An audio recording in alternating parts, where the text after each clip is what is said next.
Hi, how are you? This is Dr. Farley. I want to be going over some information directly out of this book. It's a brand new book for 2018. It's on the neural dynamics of neurological disease, and it's going through all of the research on what we know now about these neurodegenerative diseases.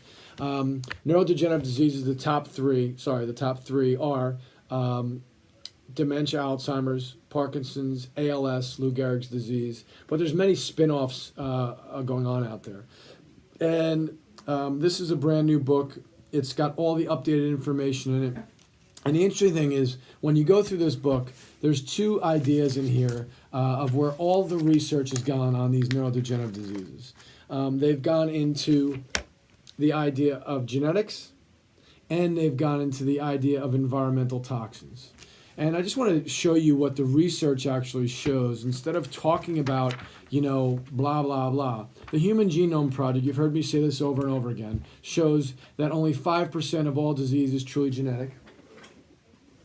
Sorry about that, I had to reach for a book. And that most disease is epigenetic. 95% of all disease is epigenetic.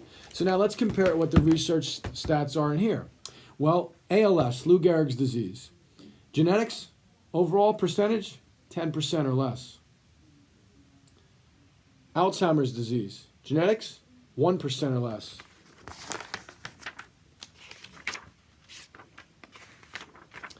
Parkinson's disease, genetics, 10% or less.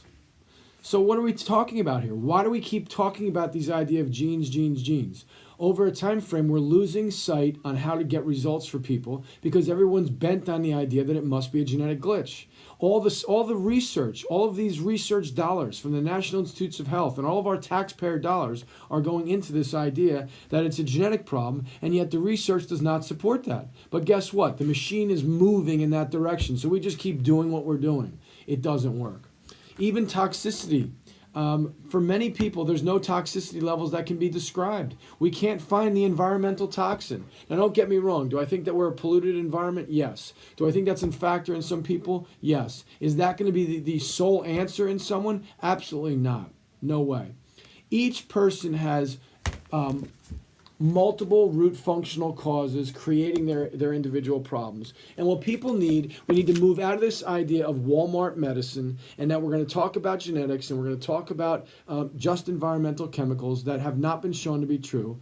We also need to move out of the idea of Walmart medicine and that everyone fits into a nice box. So here's the Parkinson's patient, here's the depression patient, the thyroid patient, bipolar patient, thyroid patient, gastrointestinal patient, whatever the disease name may be. We have to stop treating diseases.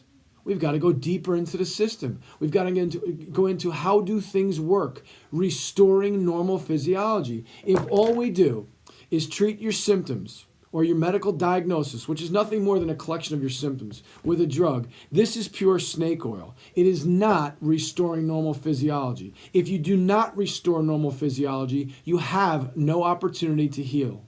None. It's never going to happen because you're not going after the root functional cause. A few more things in the book here that I wanted to point out also. I hear people tell me all the time, well, it's expensive to come see you, Dr. Farley. Well, I just want to talk about some costs for the three big neurological diseases and what it means to you as a patient and where you're going to spend your healthcare dollars. So Parkinson's costs can range anywhere from $85,000 to $385,000 a year. And 20% of costs are not going to be covered. So that could be an out-of-pocket between $30,000 and $40,000 for a Parkinson's disease patient that's going to just rapidly decline over time and have no quality of life and keep taking the pills and not addressing the root functional cause. You're going to pay money. You're going to pay money now in the idea that you're going to come to our office and pay us to take care of you on potentially a long-term basis because that's what you need. Or you're going to pay later when you're totally debilitated, paying for long-term assisted living and then major crisis intervention down the road. ALS, the cost for this, hold on.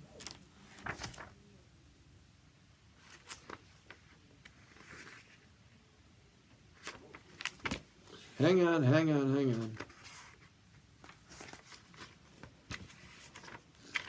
Here it is. Here it is. Here it is. Okay.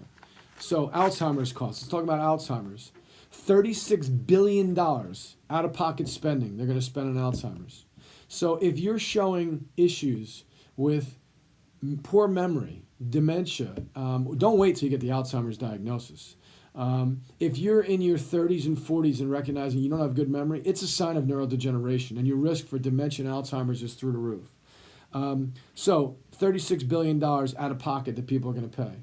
So if your care ends up costing you a couple bucks here to maintain your brain or your mother's brain, your father's brain, your aunt, your uncle's brain, you should do it because you're going to pay.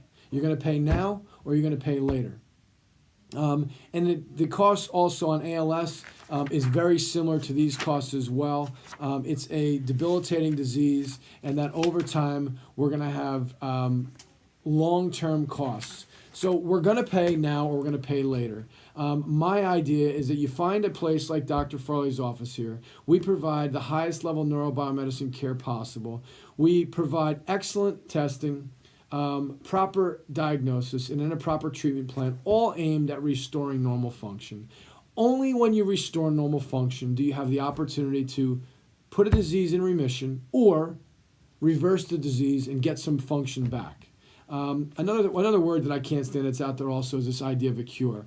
This idea that we're going to find the cure, boom, we're going to touch you with the magic wand, boom, and we're going to cure Parkinson's, we're going to cure cancer. This is all snake oil at its best. Snake oil. We're never going to cure anything. The only thing that cures is your body. The only thing that will allow that body the opportunity to cure anything is by restoring normal physiology. It's just the way that it works. So keep your focus. I understand that we all have bills, we have expenses, but the number one thing I have, is absolutely your health. You should invest in it. You should put time into it. You should put energy into it. You should continually learn about it. As Jack LaLanne said, dying is easy. Do whatever you want. Don't invest in it. Don't learn. Don't come to a real doctor's office. Keep going back to the doctors that want to give you named diseases and not talk about any of the root functional causes, and we all die early. So I hope this was insightful and informative. And over a time frame, keep in mind, again, your number one thing that you have is your health. And always, always, always prioritize it. Thanks.